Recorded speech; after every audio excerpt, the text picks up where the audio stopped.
Hello, my name's Harper and I'm 34 years old. I have always been taught and told that as a woman, my place is in the kitchen and the home. Despite this, I would do my best to make a name for myself to avoid being exploited, and that's exactly what I did when my evil husband and mother-in-law conspired to work against me and bring me to my downfall. It all started when I noticed that both my husband and my mother-in-law would make household decisions without my consent and my knowledge. Babe, why am I finding all these plans on expanding the house? When were you going to tell me that this is something you wanted to do?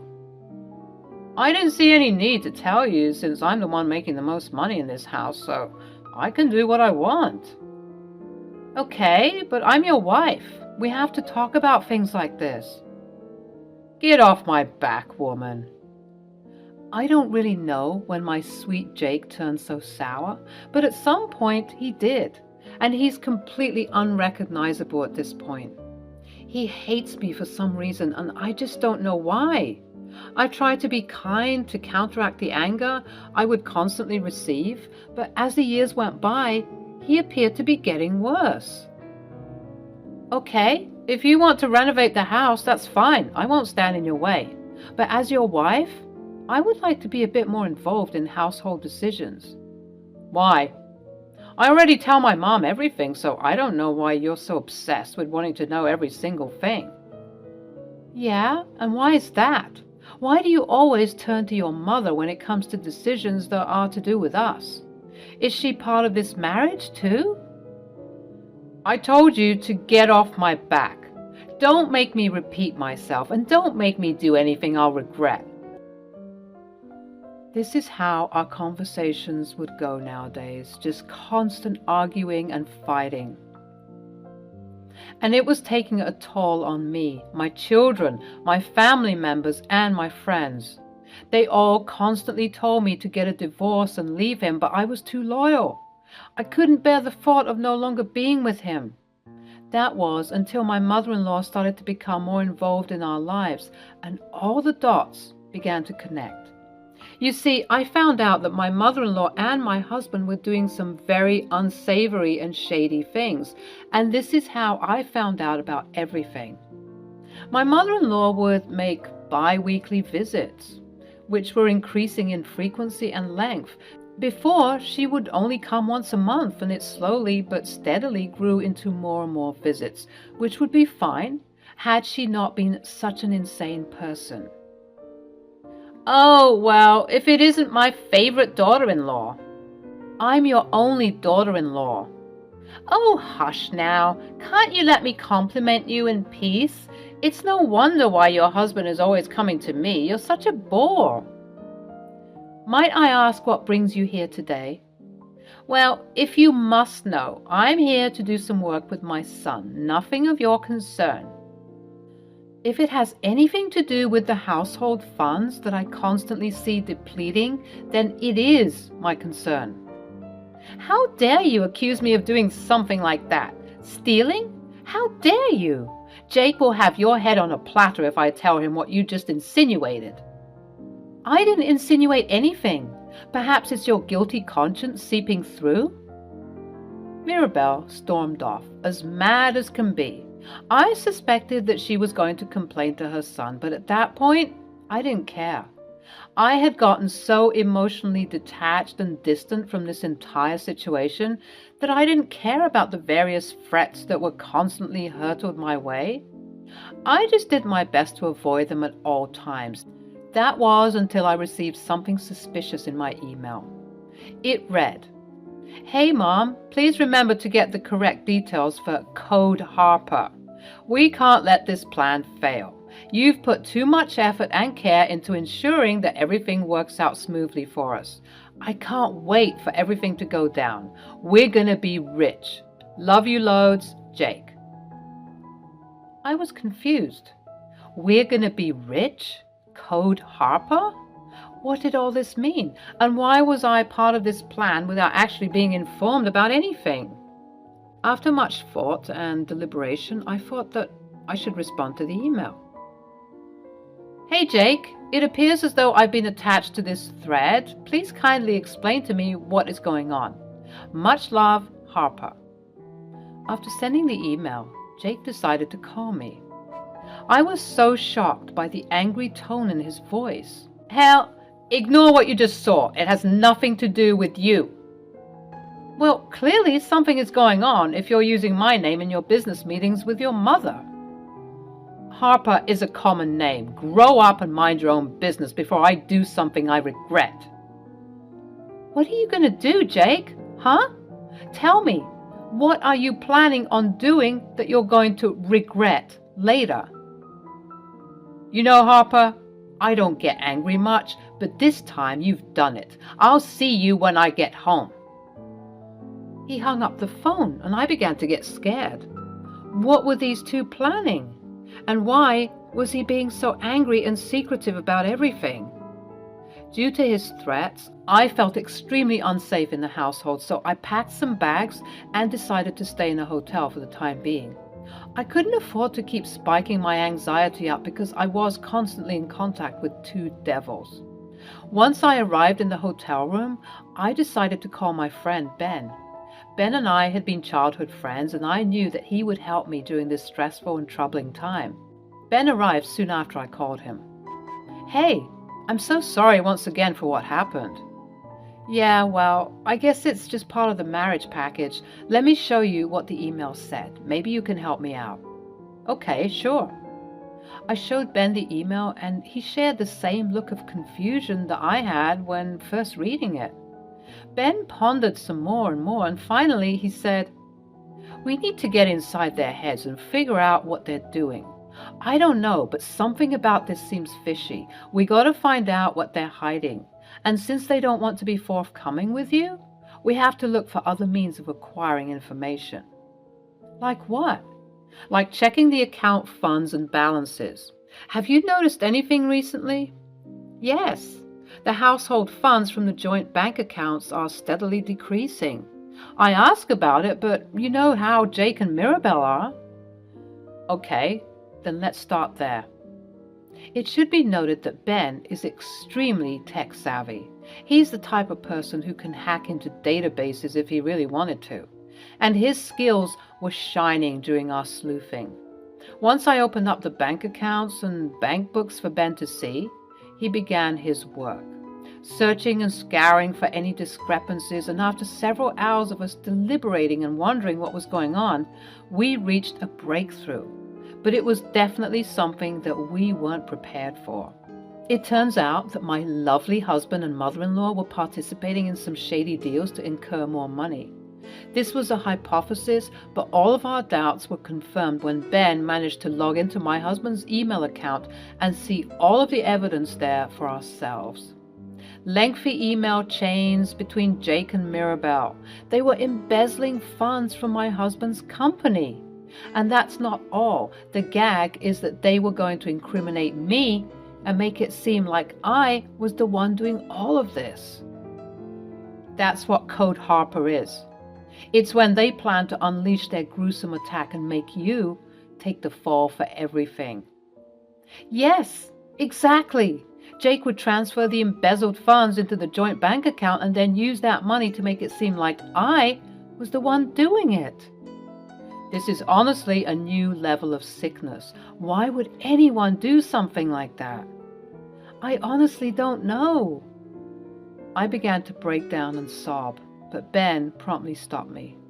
No, Harper, this isn't the time to cry. Your life is about to be ruined if we don't do something to stop them. Thank God we now know this information, but now we got to do something about it before it's too late. You're right, but what? What can I do to stop this? I don't know. Let's think. It would be easy to go to the police with all of this information, but honestly, I needed more to satiate the bubbling rage that was in my core. I had to get back at these clowns, and I had to hit them where it hurt. And that's when I got the idea. Okay, I think I got something. Okay, let's hear it. So, we know that these two love money, right? I mean, that's why they're doing all this stuff, right? So, get more money. What if I came to Jake with a business proposal that he couldn't refuse?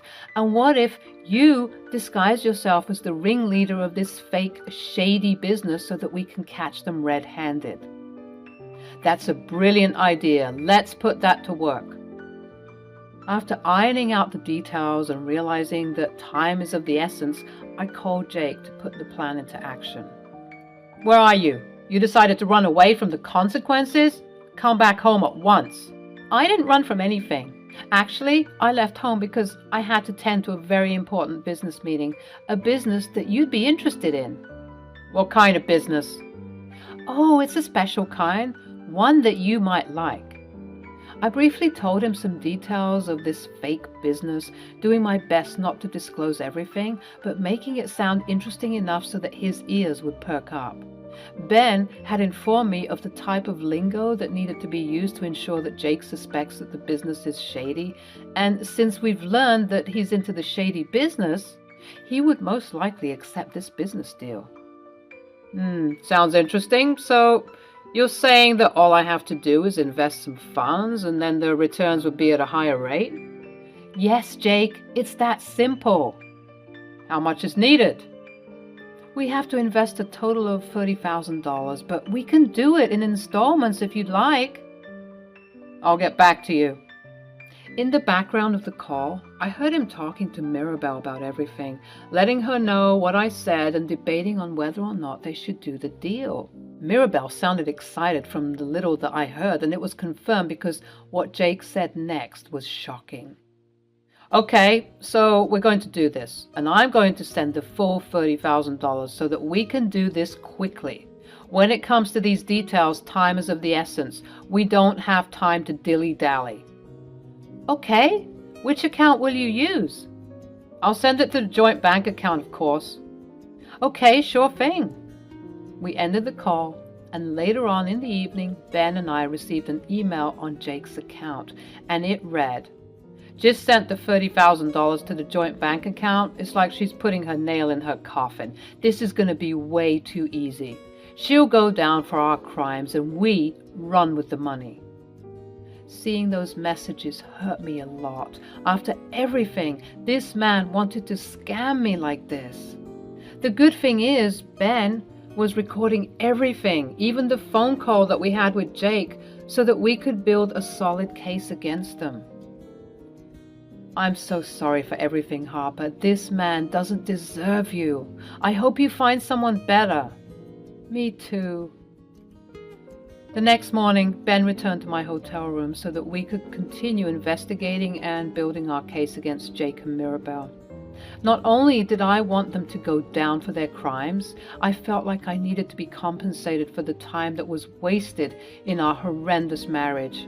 I was going to take everything from this man. So I also collated as much evidence and information regarding emotional and mental abuse that I've endured for these years.